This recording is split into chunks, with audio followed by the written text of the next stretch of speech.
de la nada esta pregunta. Perdón. Que esta pregunta de investigación no sale de la nada, sino que tiene que ver con una historia particular mía dentro de un campo de investigación, situaciones que me han tocado vivir y las personas particulares y singulares con las cuales me ha tocado transitar este camino de investigación y demás.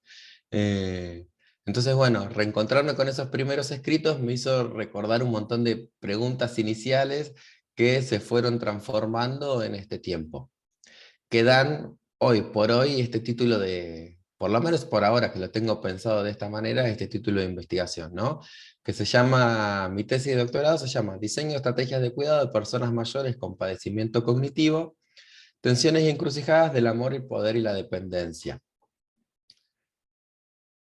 Que es justamente a lo que yo actualmente me empecé a dedicar desde que terminé una formación de posgrado y que las investigaciones también me fueron llevando a trabajar especialmente eso, ¿no? El diseño de una estrategia de cuidado. Y hablo del concepto yo de padecimiento cognitivo y no de deterioro cognitivo, de enfermedad cognitiva o de enfermedades mentales y demás, porque el concepto de padecimiento, por lo menos así lo trabajamos nosotros en el doctorado y también en las largas conversaciones que he tenido con Susana, en incorporarle a todos los que tienen que ver con los procesos de salud y enfermedad, la cuestión subjetiva y del ser humano en su momento biográfico en el que está atravesando esa situación en cuanto a sus funciones cognitivas, ¿no? Entonces, me ha permitido encontrar ahí como una cuestión muy de lo singular y de lo particular, y de lo, no quiero decir circunstancial, ¿no? Pero bueno, de ese momento histórico determinado para pensar un diseño de una estrategia de cuidado, eh, y a partir de tres conceptos que fueron el primer libro con el cual yo inicié mi formación doctoral en Lanús, que es un libro de Emiliano Galende, que se llama Conocimientos y prácticas de salud mental. Es un libro en donde él justamente habla de cómo se construyen los lazos sociales terapéuticos y lo cruza con esas tres variables que él lo dejó ahí, un poco lo que yo voy a hacer después en la tesis cuando hagan un análisis de esa bibliografía, es que es un concepto, como una tríada, no sé cómo llamarlo, hermenéutica, que él la tira ahí y después no la profundiza en el libro, y a mí me pareció como súper poderosa para pensar la manera en que se configuran las relaciones de cuidado. Entonces, a mí esos tres conceptos me permitieron estructurar toda una experiencia en el campo de la investigación que antes estaba como muy desarticulado, no quiero decir la palabra desarticulado, pero me permitió darle como una coherencia y me permitió comprender y avanzar en toda esta experiencia de más de 10 años.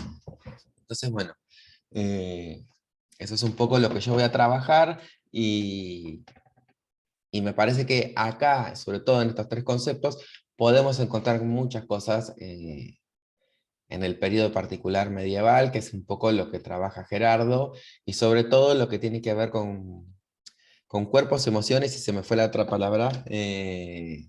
¿Cuál era la otra palabra del proyecto? Cuerpos, emociones y se me fue. Sentimientos. Y sentimientos. Bueno, está en mi tema por todos lados esos tres conceptos. Si bien no son conceptos que yo trabajo de manera central, tienen una presencia ahí que es indiscutible. Entonces, bueno, a ver, quiero ver cómo paso para contar. Ahí está. Bueno, no me quedó en este. A ver. No, para que abrí mal el archivo.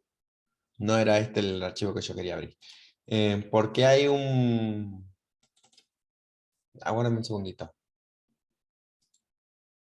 Este es el que yo quería compartir. ¿Cuál es? Avances 2. ¿Viste cuando uno empieza a tener archivo 1, archivo final, final y todas esas cosas? Bueno, esperen. Avances 2. Sí, tal cual. Después se te mezclan. Se Ahí te está. mezclan todos. Ahí está, ¿no? Em,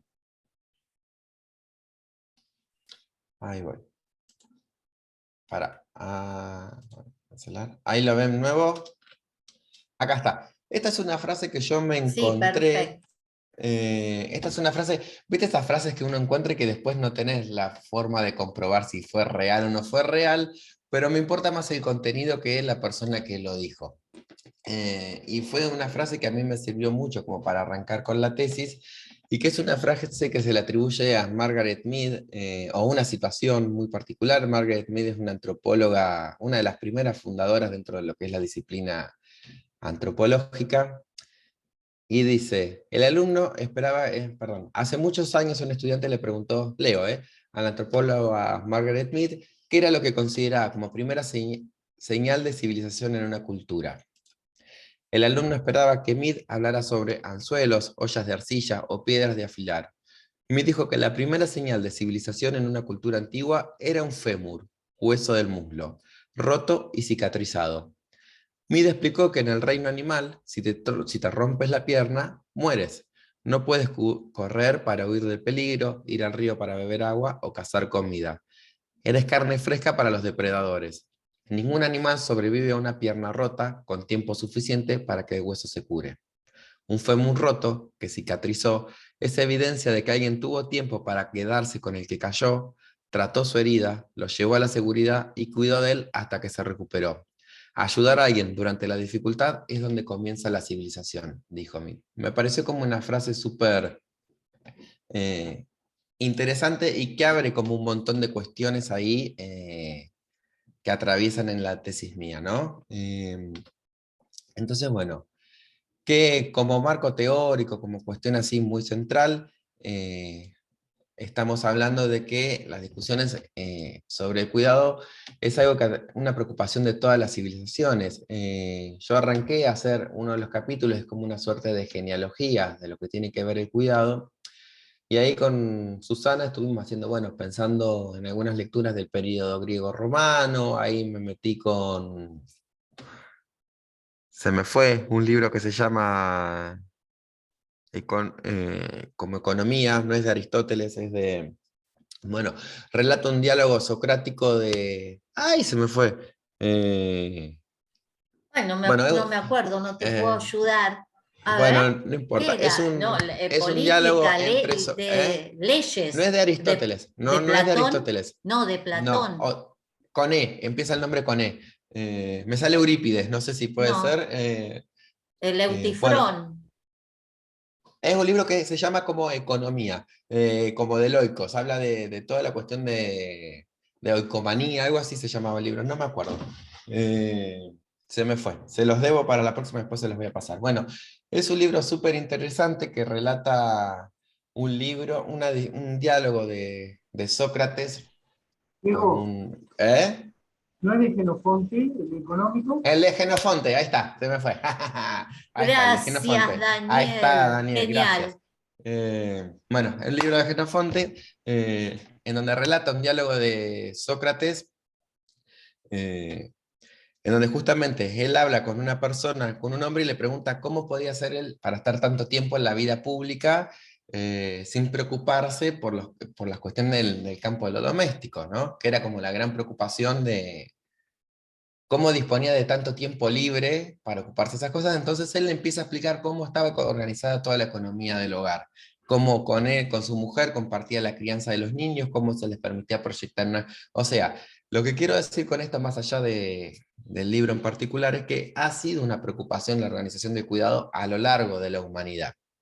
Eh, lo que pasa que por ahí, esas discusiones, salvo el periodo griego, cobran como mucha más relevancia a partir de la crisis actualmente, como que pareciera como que se descubrió la pólvora ahora con el cuidado, y fueron discusiones y pautas culturales que estuvieron siempre presentes en la humanidad.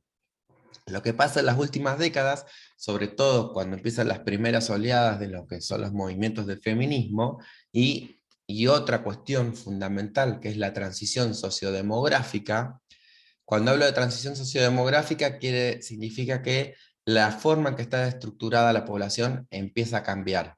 De una estructura que históricamente fue piramidal, eso quiere decir que había mucha más población jóvenes de 0 a 14 años que de 60 a 65, empezamos a ver que en distintas sociedades eso empieza a tener distintas matices. Por ejemplo, en muchas comunidades de Europa ya empieza a estar como invertida la pirámide, es decir, hay mucha menor masa de población jóvenes y mucha más gente mayor. Entonces eso empieza a traer una serie de dificultades en la manera en que está estructurada y pensada una sociedad. Por ejemplo, en el caso de América Latina y en el caso particular de Argentina, nosotros no estamos en un momento de pirámide invertida, pero empezamos a tener como cierta forma rectangular. ¿Eso qué quiere decir? Que empieza a parecerse la población más joven a la población más envejecida. Y eso empieza a ser como la antesala de una serie de dificultades que en un tiempo muy lejano, no muy lejano, si eso no se trabaja o se resuelve, empieza a traer como más complejidades a lo que es la vida en común. Entonces, una de las cosas que... Perdón, Diego, Sí, disculpa, no corren, que viste que a mí no me gusta interrumpir, pero vos sabés que ese es un problema muy, muy grande que hay, sobre todo, bueno, acá en España y en otros países, en Francia, pero en España es en muchísimo. España es terrible. Es terrible porque no nacen prácticamente niños Claro. la cantidad que tendría que nacer. Hay muy poca natalidad. Y entonces hay todo un replanteo de esta cuestión y que hay que empezar a pensarla antes de estar viviéndola. Sí. Exacto. Entonces eso, por eso yo tomé y una de mis investigaciones utilizó a Hannah Arendt, sobre todo cuando ella habla del ejercicio de pensamiento político, ¿no? Que cuando habla de ejercicio de pensamiento político, en sobre la manera en que diseñamos y organizamos las sociedades. En la manera en que ella diferencia, bueno, una cosa es pensar la teoría, por eso, pero es como una cuestión bastante filosófica esto del ejercicio de pensamiento político. No es tomando como un pensamiento tradicional de la ciencia, ¿no? De la ciencia que discute sobre determinadas teorías, pero sosteniendo sobre la base de determinados supuestos, ¿no? Pero el problema es que cuando los supuestos nos estallan, sobre los cuales se cimentan esas teorías. Estamos en un momento en que los supuestos se nos están resquebrajando y ya no permiten sostener las prácticas de cuidado. Entonces, por eso es necesario un ejercicio de pensamiento político sobre las maneras de estar en el mundo. Entonces, bueno, lo que yo noto a raíz de las distintas lecturas que he hecho en estos 10 años es que cuando se habla de cuidado, generalmente estamos en un marco de triple referencialidad y que es lo que actualmente se sigue haciendo, que se habla de género, cuidado y trabajo. En esa triple articulación de, por ejemplo, trabajo remunerado y no remunerado, la cuestión de las mujeres en el lugar de la participación en el campo de lo doméstico y lo público, la discusión también de lo público y lo privado como barreras infranqueables, como se pensaba antes y demás. Pero para mí esas teorías siguen manejándose en un plano de supuestos, ¿no? No alcanzan para mí como esto que propone Arendt de un ejercicio de pensamiento político, porque me parece que esto es más que una cuestión de hombres y de mujeres, me parece que habla de cuestiones de formas de estar en el mundo, entonces me parece que es algo más profundo a la discusión que se tiene que dar. Y posteriormente vemos que desde estas tres articulaciones han empezado a entrar otros saberes provenientes de la justicia, que es un poco lo que yo trabajé antes en el grupo con Susana, cuando era el tema de trabajo, el campo de la ética, los derechos humanos, las migraciones y los cuidados es un tema interesantísimo, sobre todo en España, han creado... He leído mucho de España porque España, la verdad que en el campo de los cuidados es uno de los países que más ha destacado por esto que acaba de mencionar Susana, ¿no? Porque es realmente una problemática eh, que repercute en la economía del país de una manera increíble y bueno, y empiezan a aparecer formas novedosas de resolver la cuestión del cuidado, por ejemplo, con algo que en España llaman cadenas globales de cuidado, que son mujeres de Centroamérica o mujeres de la Europa Oriental que viajan, cuidan a adultos mayores o niños en Europa y giran ellas lo que se llaman remesas a sus países de orígenes para contratar a su vez cuidadores de sus propios hijos que han quedado a manos de otras personas. Entonces se empiezan a armar como cadenas internacionales de cuidado, que es algo que como novedoso de época, ¿no? Eh, pero bueno, la lectura hecha hasta ahora también me permite como decir que hay como un cierto consenso en la necesidad de avanzar hacia un nuevo modelo de cuidados, ¿no? Que las estrategias, la manera en que se ha organizado el cuidado hasta el momento han entrado en crisis Y se habla actualmente como de concepto de corresponsabilidad, basado en que las tareas de cuidado entre los individuos, los estados, las organizaciones, la sociedad civil y el mercado tienen que dejar por fuera cualquier forma de dominación y explotación de otros seres humanos en la asignación de estos roles y responsabilidades.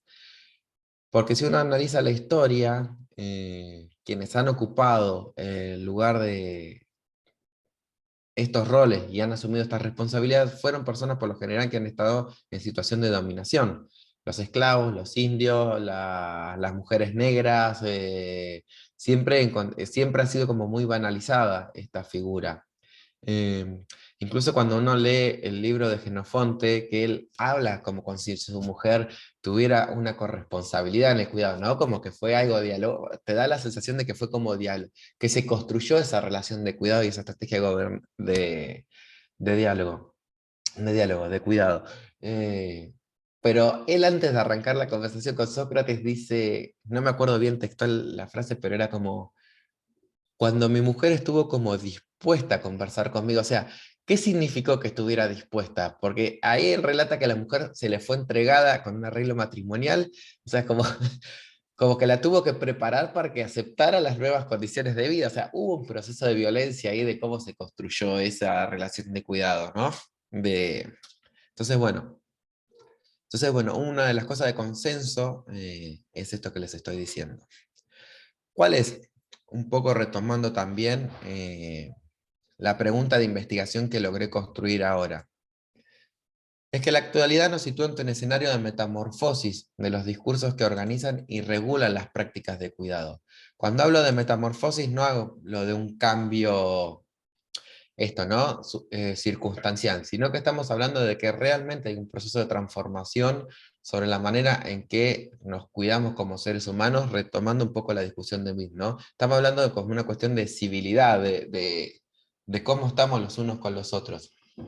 En donde, especialmente en el caso de los cuidados de personas mayores con padecimiento cognitivo, observamos, y en esto soy yo, que el malestar sobrante un malestar sobrante en la cultura contemporánea. Cuando digo malestar sobrante en la cultura, esto es un concepto que yo tomo de una psicoanalista argentina que se llama Silvia Bleichmark, que ya falleció, y que, retomando un poco los planteos de Sigmund Freud, no sé si lo han leído alguna vez a Freud, un libro que se llama El malestar en la cultura, que se los recomiendo como ustedes filósofos, es un libro no tiene mucha complejidad, pero me parece por lo menos a nuestro campo desde el psicoanálisis y es un libro que permite mucho pensar las maneras de estar en el mundo, ¿no? Entonces, sí, que cuando Freud habla del malestar en la cultura significa, y retomando muchos planteos de la filosofía, pero que no es que descubre la pólvora, pero para mí tiene una forma de narrar ese malestar en la cultura que es súper interesante y novedoso en ese sentido, en el que los seres humanos, para estar en la cultura, hacemos una renuncia, en el que no todo vale. Entonces, resignamos un poco nuestra libertad para garantizar la supervivencia del ser humano, porque el ser humano solo se muere, queda sujeto a un montón de situaciones de agresividad, de conflicto, de violencia y demás, que hacen que su vida esté en constante amenaza. Pero en ese renunciamiento para poder estar con otros y así aumentar como cierta protección y cierta perduración, ¿no? En la vida, hay un renunciamiento y que ese renunciamiento va a perdurar en la cultura como un malestar. Malestar de que no puedo hacer lo que me gustaría hacer realmente, pero si yo quiero hacer eso, significa que otro también puede hacer lo que realmente quiere y se rompe como un contrato social, hablando de filosofía política, ¿no? Como el contrato social. Eh, bueno, lo que plantea Silvia Bleichmark habla del malestar sobrante en la cultura. Y el malestar sobrante quiere decir que es algo que los seres humanos, la cultura, le añade a ese malestar. No es algo innato y que nos va a acompañar, sino que son fuentes de malestar que nosotros le agregamos a una situación determinada. Y que eso sí se puede trabajar e intervenir. Entonces, leo, la emergencia de malestar sobrante en la cultura contemporánea, malestar que no alude al sufrimiento que el padecimiento cognitivo genera en las personas mayores, ¿no? que eso de por sí es una fuente de malestar, genera sufrimiento, el darse cuenta que uno está atravesando por esta situación, y la familia que acompaña estos procesos, sino más bien a todas aquellas fuentes de sufrimiento que la cultura le añade, ya sea por los excesos de presencia, por las faltas de la cultura, por las fallas. Piensen en las obras sociales, les voy a dar como un ejemplo muy concreto, ¿no? Piensen en cómo las situaciones de desamparo que se ofrecen y que vos decís, pero ¿por qué pasa esto? Esto no tiene que estar pasando frente a una situación que de por sí genera sufrimiento. Entonces, o por no comprender la causa, el objeto y el sentido del sujeto del sufrimiento que experimenta quienes están involucrados en esta tarea. Entonces, esto sí tiene que ver con lo humano y no con el hecho de estar juntos. Entonces, me parece que en el cuidado de personas mayores hay una emergencia de un malestar sobrante en la cultura contemporánea que requiere de una mirada. Y por otro lado, que hay una transformación de las relaciones que las personas mantienen con esos discursos, con los discursos que organizan el cuidado, esto que yo les decía al principio, discursos que ya no pueden dar respuesta a las demandas de quienes están involucrados en una relación de cuidado y los coloca hasta ante constantes tensiones y encrucijadas. No sé si alguno de ustedes ha pasado alguna vez por algún acompañamiento de esta situación de una persona mayor en esta situación, y me parece que es algo que es muy común y pasa. Entonces, abro la pregunta de qué es mi tesis, ¿no? Ante este escenario en donde impera un malestar sobrante, no el malestar en sí, sino un malestar sobrante, la presente tesis abre el siguiente interrogante.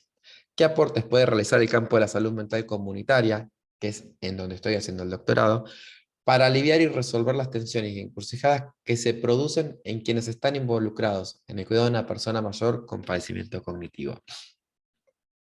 Entonces, bueno, los objetivos no los voy a leer de la tesis, pero para no aburrir, quiero avanzar un poquitito en lo que es la metodología.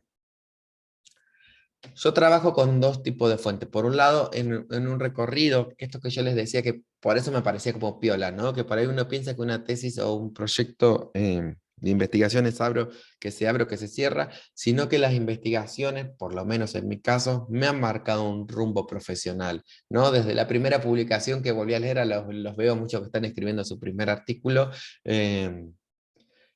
abre un campo de indagación en uno y que puede marcar, por lo menos en mí, fue el campo de que ejerzo profesionalmente, ¿no?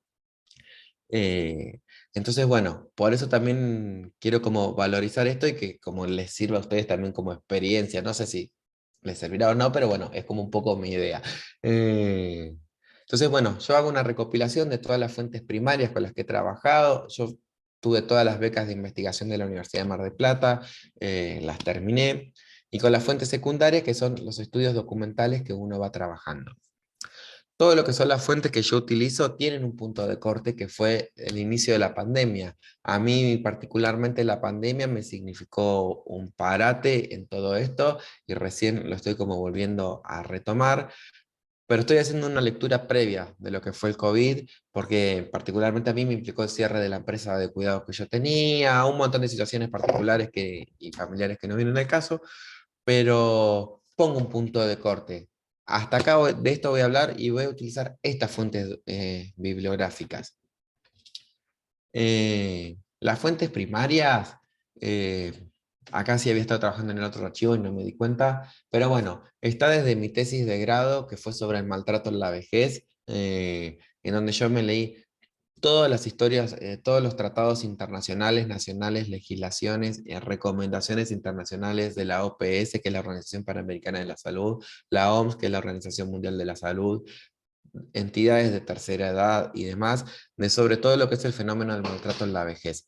Y que si ustedes leen, si bien esta tesis no es sobre el maltrato, la cuestión de la violencia está incluida cuando hablamos de poder y cuando hablamos de cómo se diseña y se organiza una estrategia. Después yo hice, mi primer beca de investigación fue sobre el rol de los cuidadores domiciliarios. Ahí estuve participando en un programa, lo que es el Programa Nacional de Cuidadores, los entrevisté a ellos, los acompañé en el trayecto formativo, vi cómo fueron sus experiencias, primeras experiencias en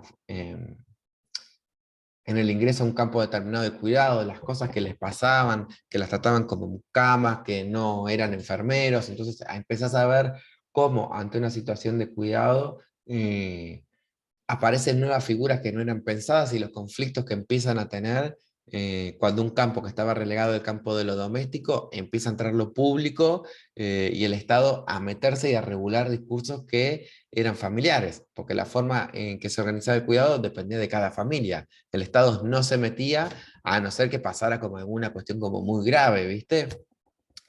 Eso empieza como a cambiar ahora. Después de eso yo hice una investigación cuantitativa en donde tomé casi 400 casos de una encuesta, tomé grupos focales, en donde en esa encuesta yo pude ver como las concepciones del cuidado, cómo eso cambiaban por edad, por género, un montón de cuestiones ahí de análisis interesantes salieron, que si quieren en otro momento lo conversamos. Después acá yo propongo, me voy del grupo de investigación en el que estaba y paso a trabajar fuertemente con Susana, y acá es donde yo empiezo a tener como una fuerte mirada filosófica de la investigación. Hasta ese momento yo venía con una lectura bastante como socioantropológica y me estaba resultando como insuficiente, ¿no? Yo estudié filosofía hasta tercer año, cursé que es medieval con Susana, y ahí encontré como un montón de interrogantes que, bueno, que me hicieron ir con Susana y que Susana me dirigiera a esa beca de investigación.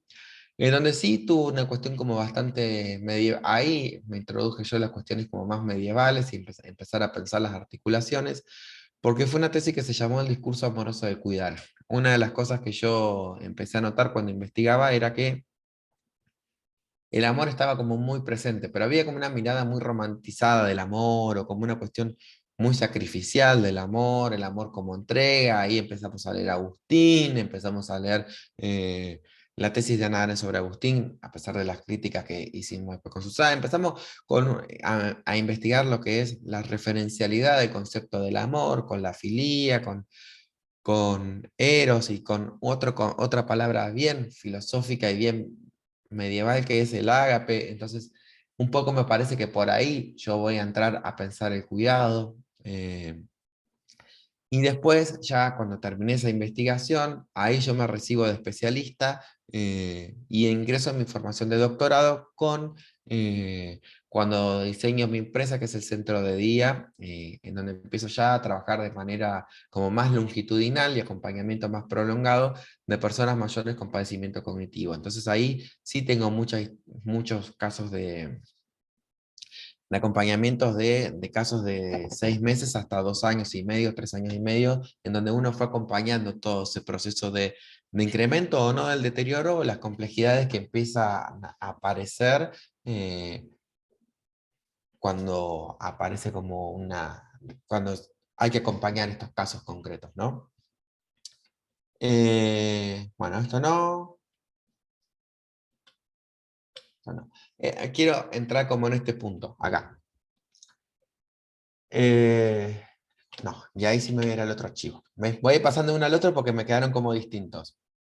Perdónenme, ¿eh? Porque lo estuve trabajando antes de la exposición. Ay, acá, dejar de compartir.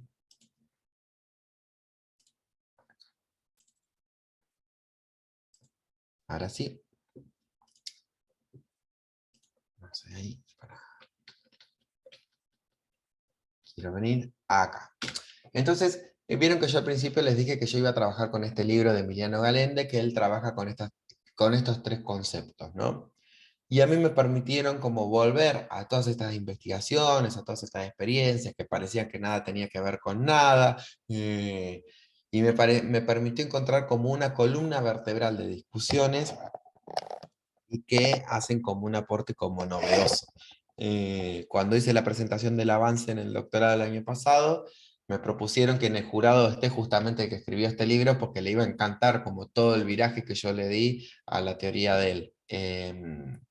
Entonces, bueno, seguramente forma parte del jurado de la tesis. Entonces, bueno, trabajar fuertemente en cómo se diseña un estrategia de cuidado con personas mayores, con estas encrucijadas y tensiones que se dan en el amor, en el poder y la dependencia. A través de volver con una mirada retrospectiva de todos estos casos clínicos, de todas estas investigaciones y publicaciones fuertemente, porque yo las vuelvo a leer, estas publicaciones que yo hice por el año 2007, 2008, y encuentro estos temas de discusión, no dados de manera como... sino como que de manera tácita trasuntaban ahí todas esas discusiones, pero que yo todavía no estaba listo como para enunciarlo, ¿no? Bueno, por falta de este recorrido también. Entonces, bueno, cuando yo hablo del discurso amoroso de cuidar, que es un poco lo que yo les planteaba, ¿qué tensiones encontré? Por un lado, y que acá sí tenemos mucho de medieval, y me parece que sobre este punto yo me quería como meter como para como un punto de articulación con ustedes en el grupo de investigación, ¿no? Y acá sí me gustaría armar como, que me ayuden como a armar una buena bibliografía para dar esta discusión y que quede como mi aporte de grupo. La cuestión del ascetismo del discurso amoroso de cuidar, ¿no? El amor como una cuestión ascética de pureza, de este mundo terrenal, ahí bien agustiniano, ¿no? Como plantea, yo me acuerdo cuando hablábamos de San Agustín con Susana, eh, de cómo él después no termina llorando a la madre, o sea, cómo se va ese proceso de encuentro como con el uno, ¿no? Esto así de... entonces, bueno, también una cuestión endogámica del discurso amoroso del cuidar, ¿no? Como una cuestión bien, bien circunscripto en el terreno de lo doméstico y de lo filial, porque cuando uno habla del cuidado, generalmente sobre todo los viejos te lo dicen, que me cuiden mis hijos, porque los de afuera no me van a querer porque es una relación mediatizada por lo económico, como si lo económico no pudiera, que porque esté mediatizado por lo económico, no pudiera haber una práctica amorosa ahí, ¿no? Pensando amorosa desde el campo como de la ternura también. Ahí voy con otro psicoanalista argentino que es Fernando Ulloa, pero la ternura como una cuestión de alojar al otro, de volverlo a poner en una condición de humano subjetivo con capacidad creativa, como si eso solo lo pudiera dar lo filial y no desde otro terreno. Eso es como una tensión que está muy presente cuando uno piensa en una relación de cuidado. Por otro lado también, y acá tomo a Roberto Espósito, que no sé si lo han leído, lo leerán en algún momento para ir más avanzado en la carrera, y yo lo pienso de esta manera, ¿no? La apuesta inmunitaria de la técnica frente al discurso amoroso de cuidar, que muchas veces, sobre todo desde el campo de la enfermería y demás, te dicen, no me tengo que involucrar, como si el saber, el conocimiento nos inmunizara frente a lo que le pasa al otro. ¿No? Que como que el saber lo ponemos como una barrera, como una distancia, como un escudo frente a lo que nos pasa al otro y no está bueno eso, porque justamente nos hace perder la empatía. Que uno no puede ser inmune a lo que le pasa al otro, pero bueno, hay que trabajar qué te pasa a vos con lo que le pasa al otro. ¿Entendés? Hay que volverlo como una herramienta de trabajo, eso, no como algo que vos tenés que, de lo cual te tenés que aislar, porque es una ficción eso. Y por otro lado, también el innatismo esencialista, el esencialismo que sostiene esta práctica del discurso amoroso, cuando está pensado en el cuidado de esta manera. Entonces, bueno, las encrucijadas yo las voy a trabajar ahí a través de distintos casos y situaciones que se plantean en lo que he recorrido. A mí me parece, y ahí como adelanto un poco de cierre, me parece que las distintas transformaciones históricas sociales repercutieron en las maneras en que entendemos el amor, en especial en lo que se vincula con el cuidado, ¿no? Que el trabajo que realicé permite entrever cómo estos sentidos de antaño, estas cosas que están como silenciadas del amor, que aún habiendo quedado como descalificado, operan a modo de repetición como medio como cristalizado y son fuente de un profundo malestar. Por eso también hay que como reafirmar nuevos discursos sobre el amor que logren enlazarlo con una dimensión ética y del reconocimiento, ¿no? Del reconocimiento del otro. Tal como señala Barthes, es necesario como reinventar el amor y sacarlo de, esa- de ese lugar en el que ha estado puesto, ¿no? En una enfermera que yo entrevisté me decía, el cuidado necesariamente tiene que estar enmarcado dentro de las lógicas del amor, porque fuera de ellas no hay cuidado posible. No es cuidado, un cuidado que no está atravesado por la lógica de la ternura, la lógica del reconocimiento y la dimensión ética, ¿no? No es cuidado. Entonces, bueno, pero hay que pensar que cuando hablamos de amor, ¿de qué estamos hablando? ¿De qué es el amor cuando lo estamos hablando? No es que uno lo quiera volver a cerrar en una posición cristalina de, bueno, el amor es esto.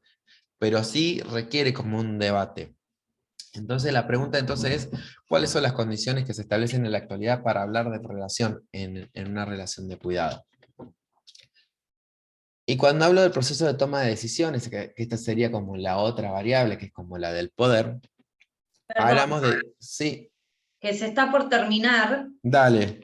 Y Antes son de las que, 5, ahí vengo, antes me de va a que sigas putear mi hijo, hablando, ya que gracias, ahí cambiaste vengo, ahí vengo. la pantallita.